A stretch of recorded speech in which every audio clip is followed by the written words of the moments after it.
Here's my look at the nominees for Best Director. There's a clear predicted winner here, but this is still an incredibly strong showing overall. I'd argue everyone has their opinion on who got snubbed, including myself. But in my opinion, there was only one surprise here, and the list of people that could have gotten nominated instead is long, while the other four absolutely deserve it. So here are the nominees. I love Ruben Östlund's work. He pushes cringe, dark, frequently satirical comedy as hard as I've ever seen, and in ways that more mainstream comedy directors simply can't replicate. I love that he's nominated this year, but I can't honestly put him any higher than 5th place for Triangle of Sadness. He's a great director here, making the most out of his script and his actors, and making the comedy hit as hard as possible.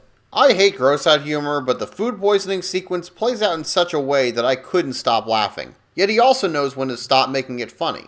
However, he gets massive points off for failing to stick the landing in the third act. His films tend to push dark comedy to the point of straight drama, and this film is no exception. But in this case, Act 3 isn't so much unfunny or hard to laugh at as it is dull. And that's a bad thing when your film pushes 2.5 hours. Even as a big fan, I'd say there were definitely better directors that could have taken this spot in the nominations.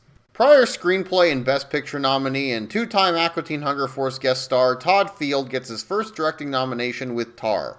Cate Blanchett may be the best part about this movie, but Field's directing was extremely impressive. The film is a slow burn, and given its runtime, that could be a risk, but Field uses the long scenes to build tension and make the most out of Blanchett's performance. He allows the plot to slowly sink in, which leaves more of an impact the longer we follow Tar, and causes the film's most dramatic moments to hit extremely hard.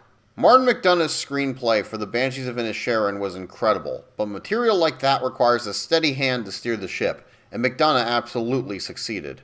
The balance of tones is brutal and effective, the performances are incredible, and the overall atmosphere succeeds. If a director can be judged on how well they translate a script to visuals, guide the crew and actors, and determine the artistic and dramatic vision, McDonagh is one of the biggest contenders for me. However, I feel he'll likely be less of a contender given the next nominee. Yes, it wouldn't be the Oscars without the man himself, Steven Spielberg, in the nominations. Spielberg did a great job in The Fabelmans, crafting a compelling drama that was far more than its Oscar bait premise suggested. As far as his directing alone went, there were some great achievements here. From memorable cinematography and some dazzling shots, to getting a purely dramatic performance out of notably comedic actor Seth Rogen. But I think the best achievement was him working with relative newcomer Gabriel LaBelle as Sammy Fabelman. I can't even imagine the process of being such a famous figure and having to direct someone who is essentially playing yourself as their breakout role. Bottom line, Spielberg still has it, and this is easily some of his best work.